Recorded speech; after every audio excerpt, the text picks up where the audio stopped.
Wow, চিতই পিঠা। এটা হচ্ছে ধনিয়া পাতা ভর্তা, দারুণ টেস্ট, অনেক সুন্দর। যেমন ঝাল তেমন ঘ্রাণ, তেমন হয়েছে স্বাদ। আর পিঠা দিয়ে তো একেবারে সোনায় সোহাগা। চিতই পিঠা দিয়ে এটা খেতে অসম্ভব ভালো লাগে। এখন যেটা নিলাম এটা হচ্ছে শুটকি ভর্তা, ঝাল লবণ একেবারে কড়াক যাকে বলে।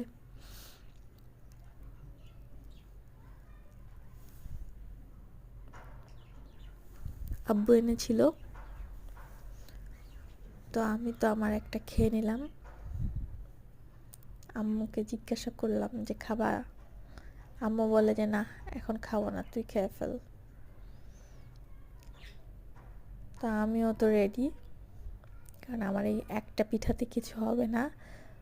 কারণ এই যে ঝালের জিনিস দিয়ে পিঠা খাওয়া অসম্ভব ভালো লাগে, তাই একটা দিয়ে কি হয় বলেন?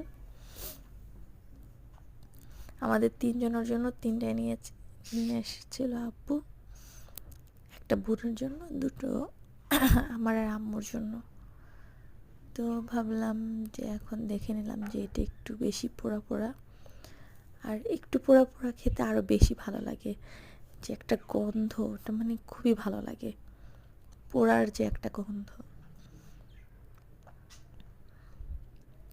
সব জিনিস কিন্তু সবসময় খেতে ভালো লাগবে না, মানে ধনিয়া পাতার চাটনিটা তো বেশি টেস্ট হয়েছে যে আমি এটা দিয়েই বেশি খাচ্ছি।